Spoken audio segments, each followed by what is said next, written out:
Peut-être tout ça. Ah,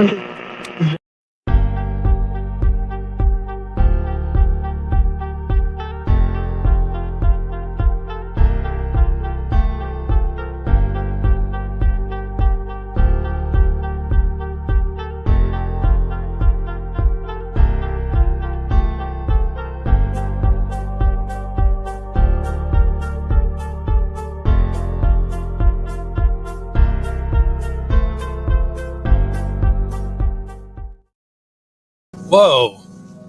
Hi, everybody. And welcome to the Variant Edition Tuesday stream. It's the new releases stream. My name is Brandon, and I am here representing Variant Edition. My elbow is being bit. I've got Kit joining me tonight, rotating through the cats. On this show, she may or may not have an appearance. But as it turns out, she's lonely without the other two. They are in the spare room right now because I can wrangle a cat at a time. And I'm trying to do like a bit of a rotating system while I'm still at home doing the show. So after biting my elbow for a little bit to get attentions, Kit has wandered off. She's decided basically this, and she has walked away. So hello to all of you fine, wonderful people out there. I know some of y'all. See if I remember to do it this time. Hi, some of y'all are out there in Instagram land that I remembered to go live on just now. Because sometimes I forget. The Instagram part is new, and it's a little bit of a trick to get up, honestly. I don't know how a lot of professional streamers do it. Well, they're professional, so they probably have, professional means to do it. Whereas I'm just kind of dicking around in a lot of ways, trying to do my best, getting things going. And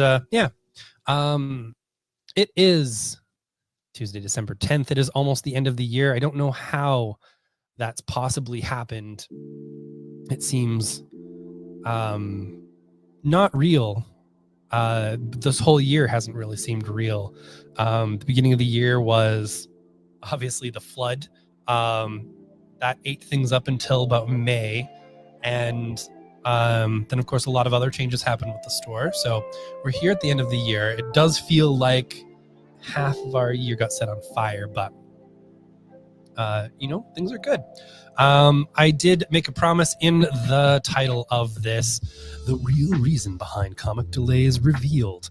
And today we got a nice little message from Diamond, the wonderful beings who are trying their hardest just to do a competent job and are not doing well. So these wonderful people decided today that they would send out a little message, message in a bottle out to the world to try and explain why a lot of their stuff has not been going so well. Now, this is not finding the thing that I want. Nothing that I want. Now, with Diamond,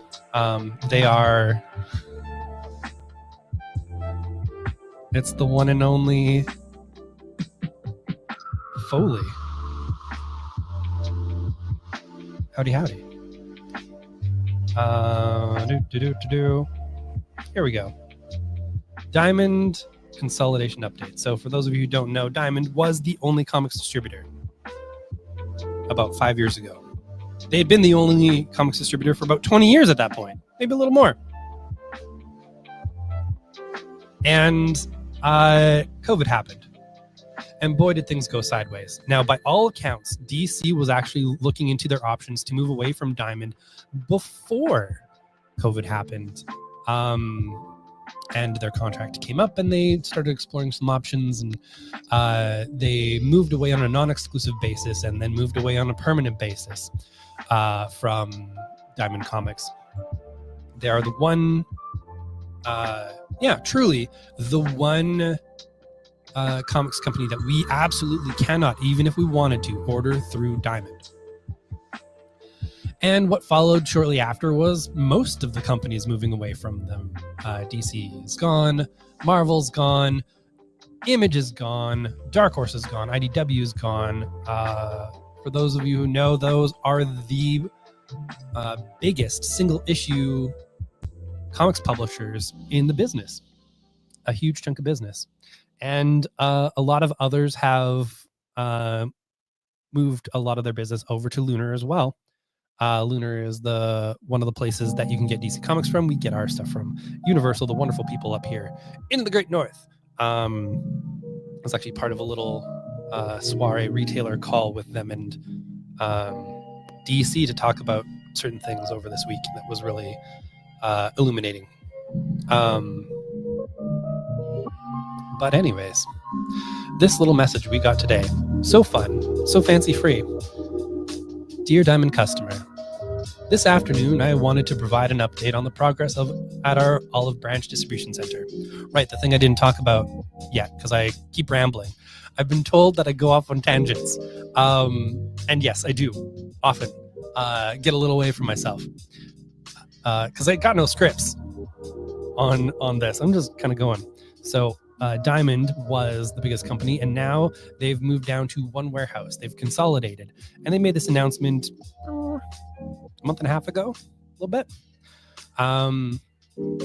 Not confirmed, but something I've heard is that as part of this move, they also cut their home office in half.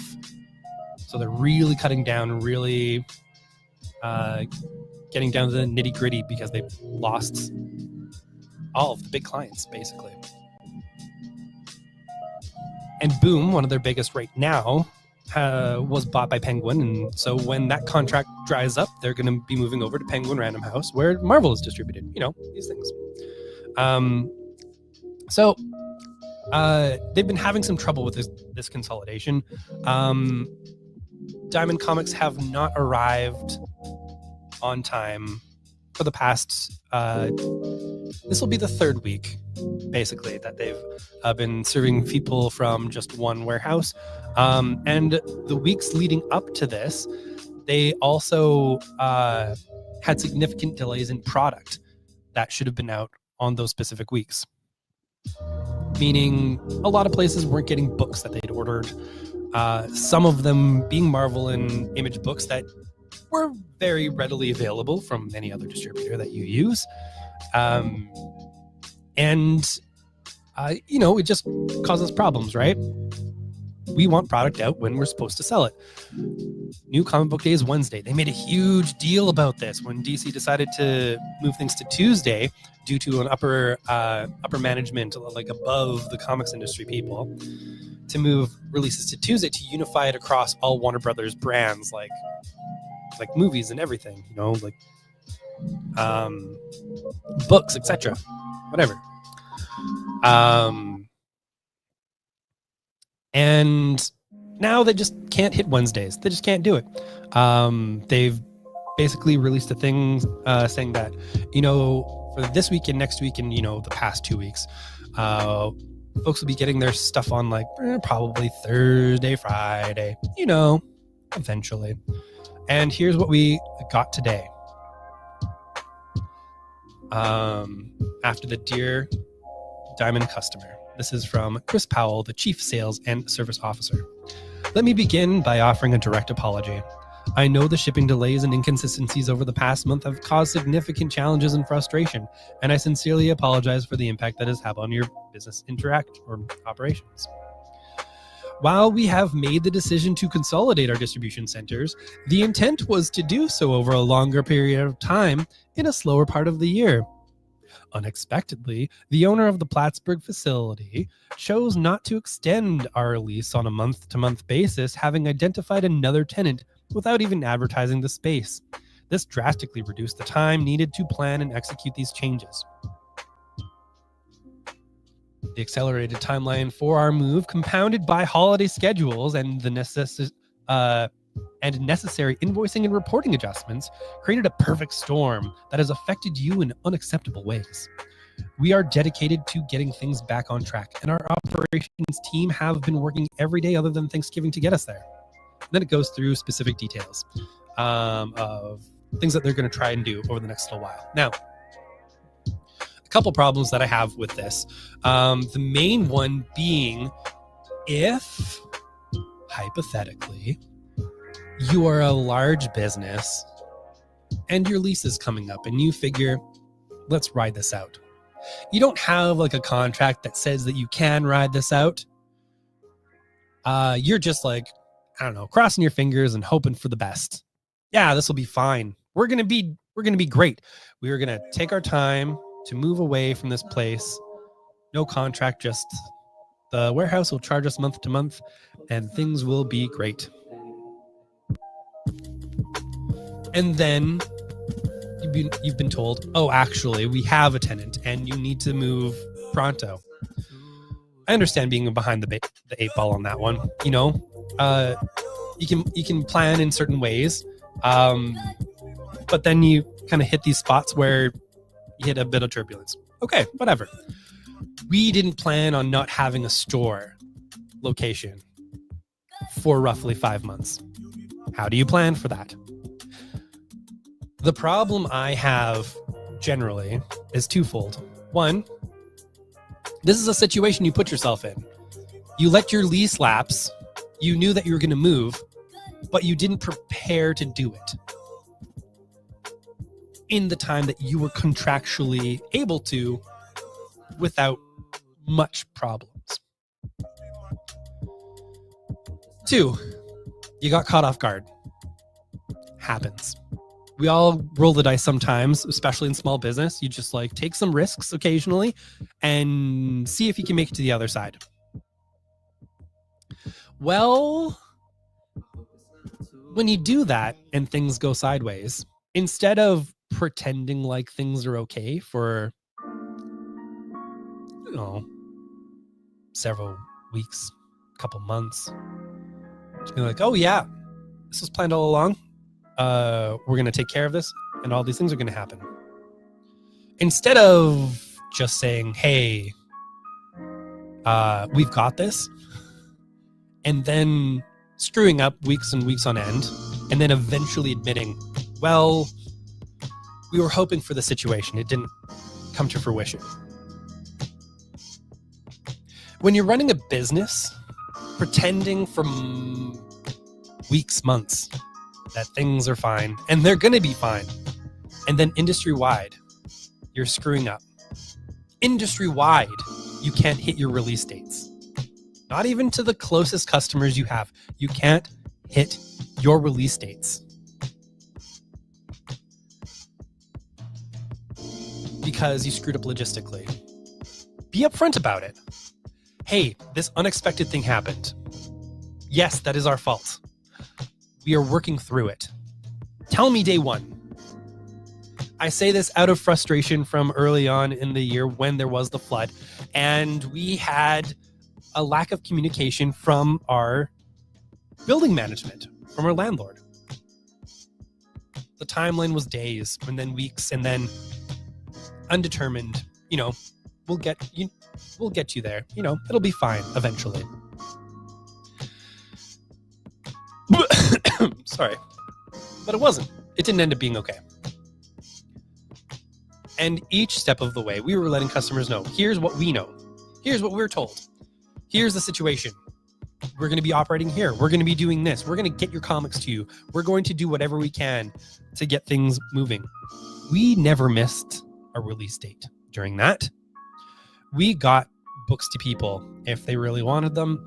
We were doing mail order. We were doing deliveries. We were doing everything. We were operating out of this house for a while there, just to make sure that folks were getting stuff, and we were being very transparent on where folks could find us, where there would be drop-ins, pop-up shops, and when we were granted a space at Palmetto Way, and when we found a space of our own again.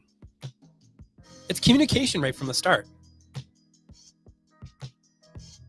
They were the only comics distributor. And now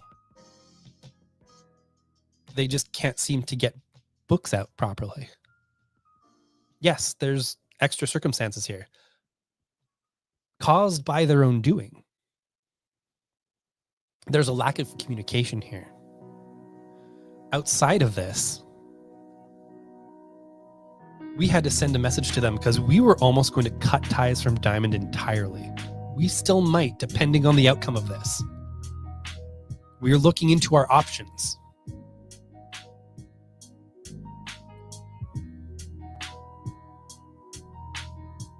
For 2 weeks worth of product during this change. Because we don't order a lot from Diamond anymore, we ordered our cost, $1,600 worth of product. Just a little over. We got an invoice from them for shipping. That should cover 2 weeks. For roughly $500. I don't know if you've ordered anything lately, even with the Canada Post strike. $500 shipping for $1,600 worth of product is not okay. Is not okay. Not even slightly. We got a message saying, oh, there may be some errors in some Canadian shipping that went out. No. This is a through line, this lack of communication. They charged this money. The money had to come from some formula they had. It had to come from some way, shape, or form. $500 for $1,600 worth of stuff. That is ridiculous. That is shenanigans. That is untenable, actually. It means that when you factor in costs or whatever, if this stays, getting product from Diamond is no longer profitable, full stop. It just isn't. And a Canadian company wouldn't be able to do it.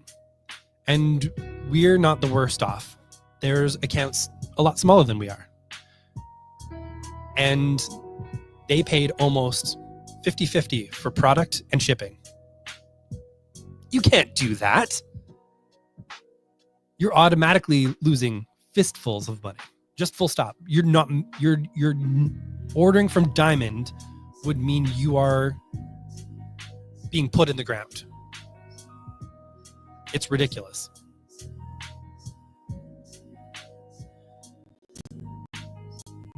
A slight caveat to what Foley is saying, because he's mostly right. In the prose industry, everyone has free shipping.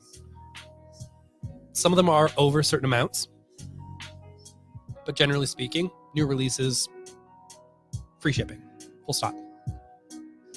Reorders, you have to have a certain amount for some companies. And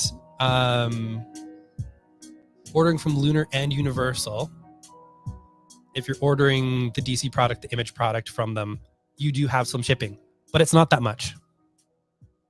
I can say that for sure. Ordering the Marvel Dark Horse IDW from Universal, they match the free shipping that Penguin does. And I find that we get a better quality of service from Universal. That's why we order from them. They're matching our discounts. They're matching our shipping. Like, yeah, it's ridiculous. It's ridiculous to see a company just like, I don't know. It's bad. It's bad. Now, I have since been given a message saying there will be a correction on an upcoming invoice for the shipping that was charged. I'm going to see what that looks like because it needs to be significant. Or else I have some other plans in terms of getting some product. Obviously, Boom, Dynamite, and Distillery are the biggest ones that are still exclusive with Diamond. a lot of other places, a lot of other companies I can get from other places. But worst case scenario, Universal can fulfill those needs and at a cheap price, even though they're wholesaling to me. I would lose a 5% discount by ordering from Universal on those companies, and I would make up that money in shipping. Hand over fist. It's ridiculous. No way to run a company. Anyways, that's the real reason behind comics delays revealed. It is Diamond having put themselves in a bad situation. And I don't know how tenable that's going to be going into the future. There is currently no end in sight. There's currently no end in sight for the delays from Universal. They don't have a timeline of it. They're saying they'll get it figured out in the coming months. In the coming months! It's ridiculous. I'm seeing our friends from Escape Pod Comics commenting on our Instagram. Unfortunately, the Instagram comments I can't pop up on here. But yeah, it's absolutely insane. Everything. It's wild. All right. We're getting to stack. Got a little bit of a sandwich. So got some graphic novels. Got some single issues. A little bit of a sandwich. Yeah. Like, that's pretty wild.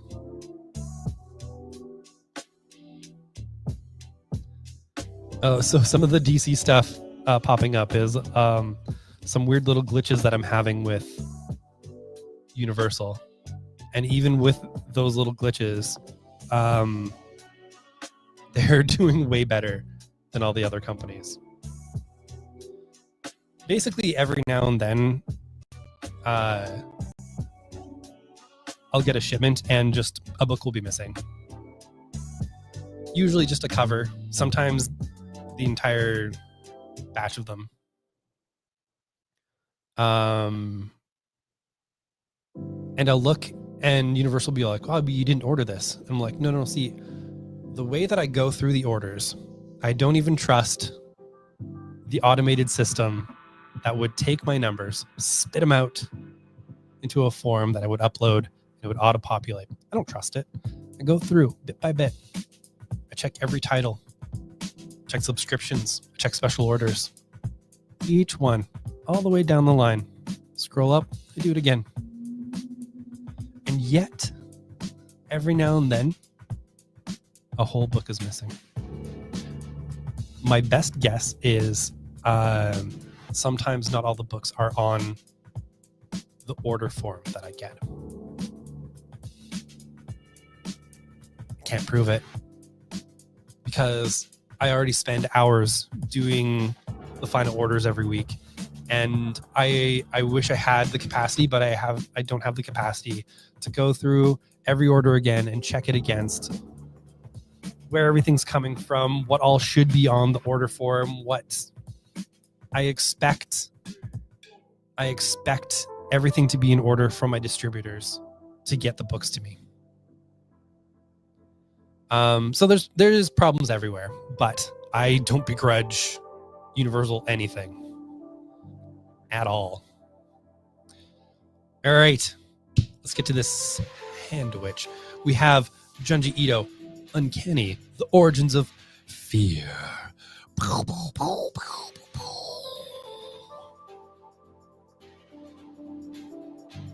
Why are we drawn to fear?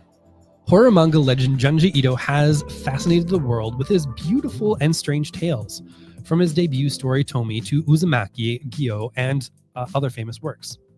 In this professional memoir, maybe I should hold this up here. In this professional memoir and horror manga analysis, he tells all and digs into the dark recesses, reflections on influences from his childhood, thoughts on manga, next level idea generation techniques, character design, craftsmanship, and more. full of never-before-told insider anecdotes and behind-the-scenes stories. This is a must-have book for fans who want to immerse themselves completely in the world of Junji Ito. So not a new manga, but a new process book from Junji Ito, and a bit of a memoir. I'm very excited about this to get into people's hands. I think it'll be a nice little tasty treat for people this holiday season, especially. Ooh! I can't have that one thing on the air. That's not even supposed to be in the pile. That's a secret. It's a secret. We have a reprint of The Origins of Marvel Comics by somebody named Stanley. This is a reprint of a book that a lot of people found foundational back in the day. When a lot of things were reprinted, you could get the origin stories of these Marvel characters in one space for the first time ever. Marvel presents the origins and history of its most famous creations, narrated by Stan the Man Lee, that stellar storyman who saw comics as more than dime store material and turned his characters into 20th century mythology. That's good copy. Included, good copy for the myth of Stan Lee, I would say. Included are the beginnings of the Fantastic Four, which hurled Marvel out of the era of monsters without soul into the age of cosmic heroes. The Hulk, brilliant scientist turned muddled monster. Spider-Man, the teenage superhero, known affectionately to aficionados as Spidey. Thor, the surgeon turned Norse god with a mystical hammer and the Shakespearean speech pattern. And finally, Doctor Strange, the oddball magician who uses his satanic powers on the side of good. After you read the big full-color stories and learn about the first heady inspirations from Stan, you will see why Origins of Marvel Comics stands alone as one of the great classics, an undying tribute to Marvel mania. That's definitely old copy. There are far more nuanced takes, but this is, part of history, and it is historically accurate to how it was printed back in the day, basically. So you've got that. Foley, I can do that for you. Do I forget to bring my notepad around here 9 times out of 10? I absolutely do. So I'm just going to make some noises while I make some notes. Ooh, girl. Kenny for Foley. On the other end of the spectrum, we have Detective Beans. Yeah, myth indeed. We have Detective Beans. In the case of the missing hat. Look at Detective Beans. You know why we ordered this.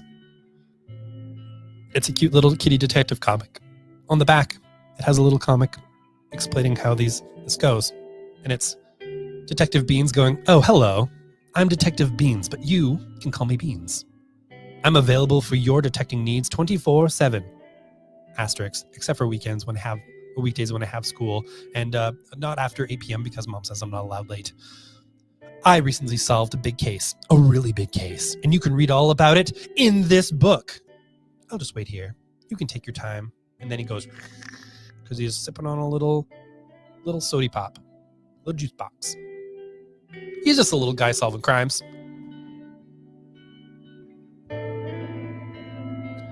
We have the newest. We're going to single issues now.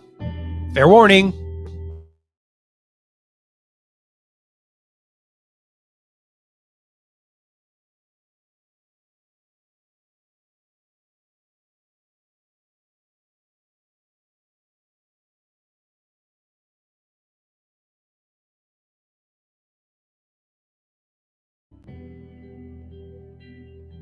Can you hear me? All right. Just dropped the audio for some reason. Why? Let me know if you can't hear me. First single issues that we have up here. are The Brood. It's from the Minor Threats universe that Patton Oswalt and Jordan Bloom have been doing, really expanding their world in a lot of different ways. This is The Brood, a horrible family. This is basically like Succession, but in a superhero universe. It's fun, it's dark, it's a little maddening because, you know, we live in our modern times. Man,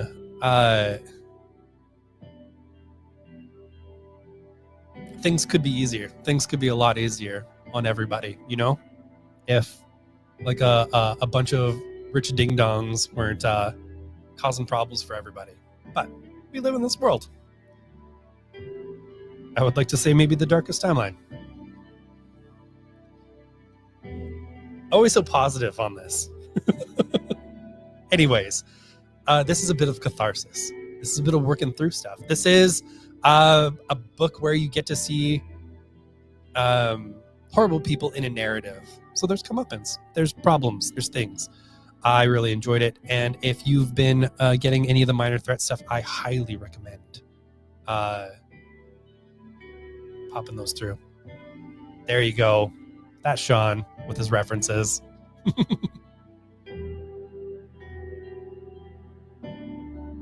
I've got on the Instagram Matthew saying, is it the Great Diamond Meltdown of December 2024? Yeah, a little bit.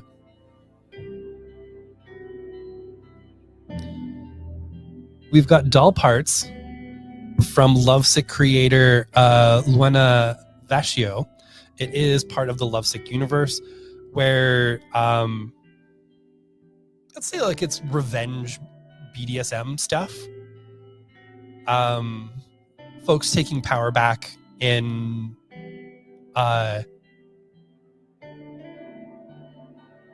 very powerful ways. And Lovesick has done really well for us in our consensual smuck section. Doll Parts takes a different tactic and moves things over to, it sounds weird to say, a different fetish zone. Now these stories aren't just like weird. There's a weird amount of heart to the violence. There's a purpose. And a lot about, like, I don't know, fighting against our structures, but with sexy violence. Fighting against our structures with sexy violence. We have Your Friendly Neighborhood Spider-Man issue 1. This is going to be a series on Disney Plus coming up here, a little cartoon, and you got a little prequel comic here. A lot of folks are actually really excited for this. One of the all ages picks that have done extremely well for us already. So I'm very excited to get this into more folks' hands. We also have Pet Pool Party. This is a whole bunch of Deadpool animals hanging out, causing havoc. This was a online original.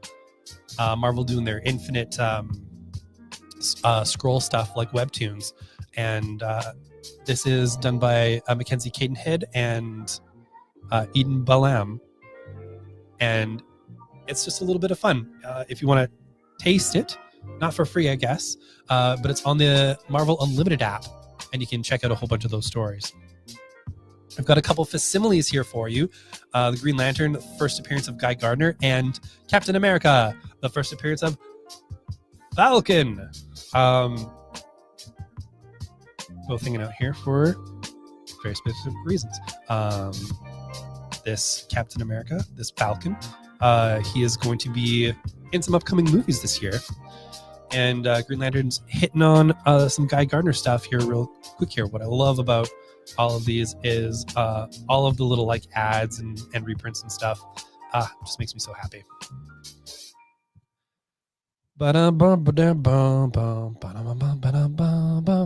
We have the Ultimate Universe 1 year in. It has been a year since the Ultimate Universe has really kicked off. And at the beginning of that year, there was a timeline set. The maker, the big bad of this universe, has been locked away for 2 years. And the Ultimate Universe has been operating in real time, which I think has been a really interesting storytelling device that is being utilized in this sort of like offshoot universe. So we're about halfway through this timeline and things are shifting fast and hard. This is written by Dennis Camp. It's got also writing from Chris Condon as they build out the universe more with a Ultimate Wolverine. What? Madness. That is previewed in here. But the art you're going to find here from Jonas Schroff and Alessandro Cappuccio, who's that artist in particular has helped been shepherding Moon Knight for the last little while and has moved on to the Wolverine project here. So I know some of these covers have been going for mucho bucks. And something that's really funny, the Ultimate X-Men #9 had an appearance by a character who kind of looked like Wolverine, Weapon X style, and everyone's like, oh, it's the real first appearance of Wolverine. And that book went crazy.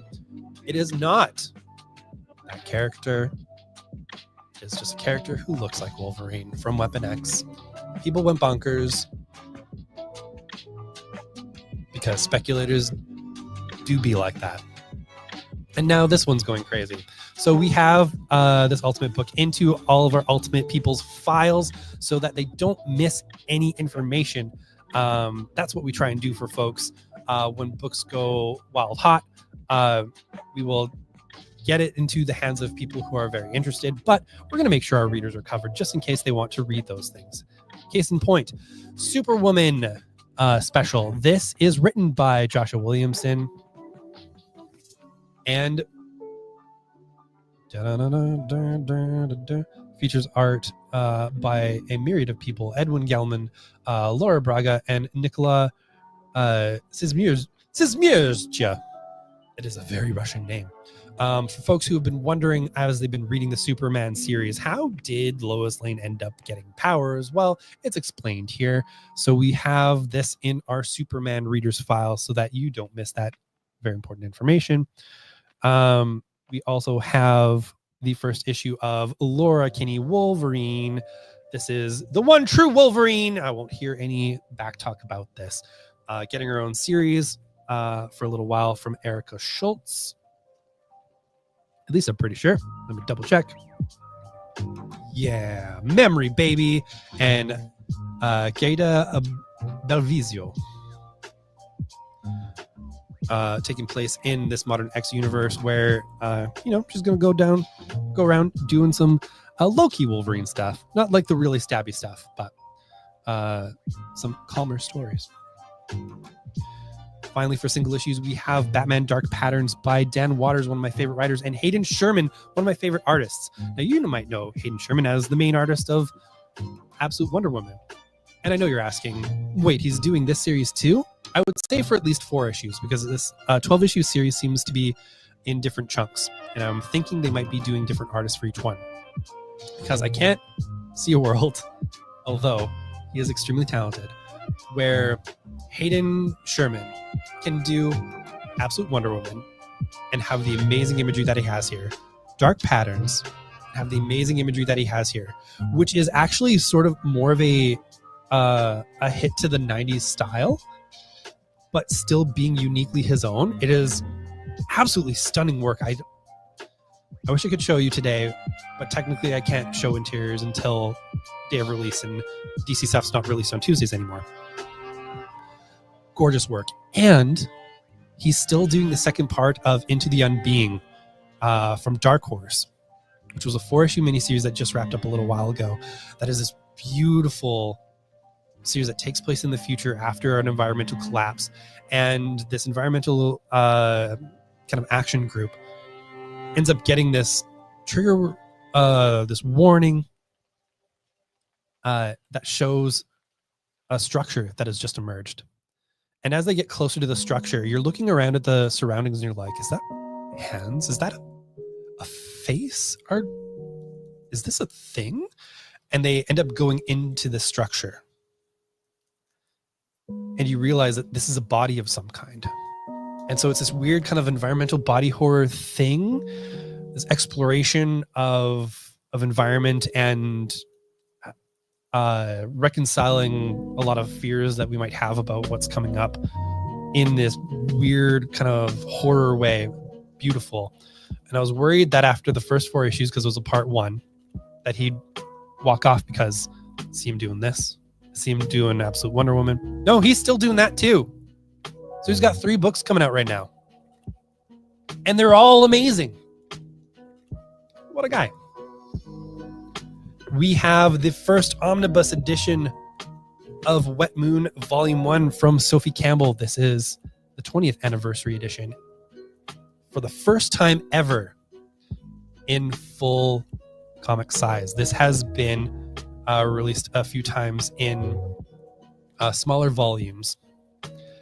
And this is one of the books that helped Brandon become who he is in terms of his like of different comic genres and whatnot. This was early reads for me, and it's amazing work. It'll be collected in 3 volumes here. I'm so excited to see all this art in this like bigger style.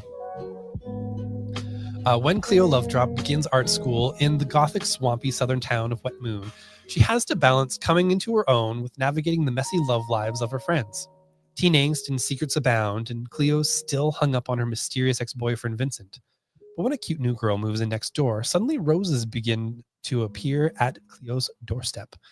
Described as Book Riot as, it's a quirky, body-positive slice-of-life comic about goths, friendship, sex, gender identity, and the creepy power of the small town deep south. It gets into the bones, honestly. It is a little tough to read in terms of how hard a lot of emotions are when you're younger.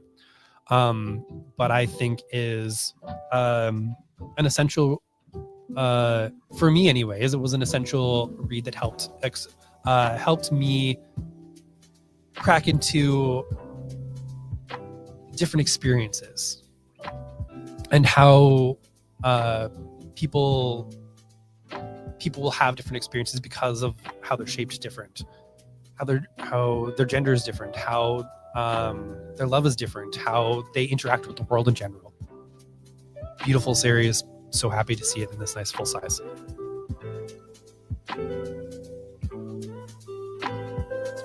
And finally, what will probably be Brandon's absolute favorite of the week, because it is one of my absolute favorites so far. It is the collected edition of the wonderful 2-handed series, The One Hand and The Six Fingers. These were 2 comic series that were coming out this year that were paired in a way. From Ron V and Dan Waters, with art from Lawrence Campbell and Sumit Kumar.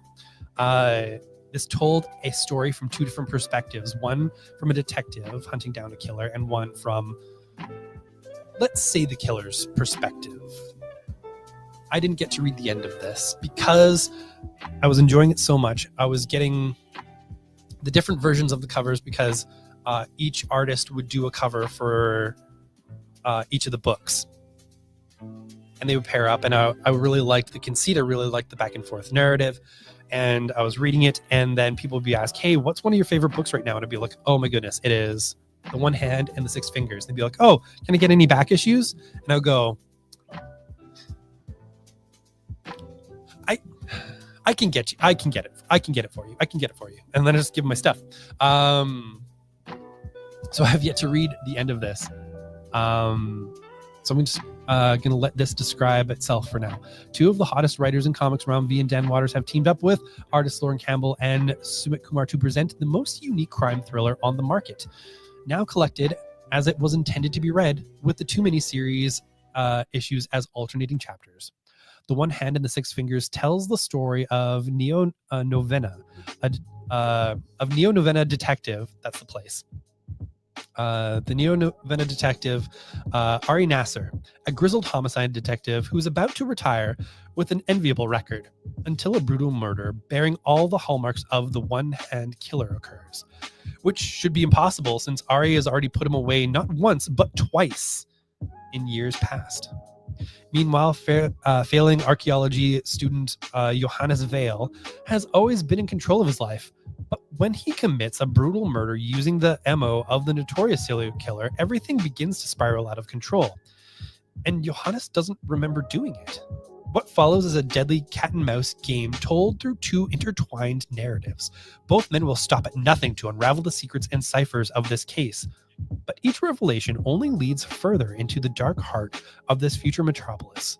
It is for fans of Blade Runner, Ghost in the Shell, and Black Mirror. And for 10 issues worth of stuff, you're looking at $27 Canadian. That's really freaking good. I am so excited to have this. I'm so excited to read the end of this. I'm going to be reading the end of this tonight. I am so freaking excited to get through it and get things done there. So, folks, thank you for sticking with me. Thank you to all y'all who have left comments. December is going to be wild because of a lot of the diamond stuff, and it's the holiday season. So please keep us in mind. Be kind if you can. We're doing our best to muddle through. We are also dealing with some side effects of the Canada Post strike, which means a lot of shipments are getting delayed. And but for all of our mail order customers, I'm happy to report that we have not stopped doing mail order. We found some workarounds that are actually seeming to be more cost effective than what Canada Post was offering us. And we've had no complaints so far. We've had a lot of delivery notices, people getting their stuff. So if you're looking to order something from us, we can get them to you. It'll just be maybe a little later than usual. So thank you all for being wonderful people. Yeah, I don't know. It's been a fun week. I'm looking forward to some more stuff. Craig is probably going to be out this week because he is sick. I was a little sick last week, so I'm pretty sure it might be my fault. Even though I was like trying to mask and be good on all those counts, but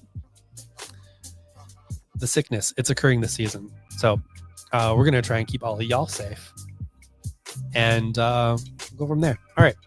That'll do it for this show. That's a rambly end. It is always a rambly end. We'll talk to y'all soon. And thank you for being around. Bye.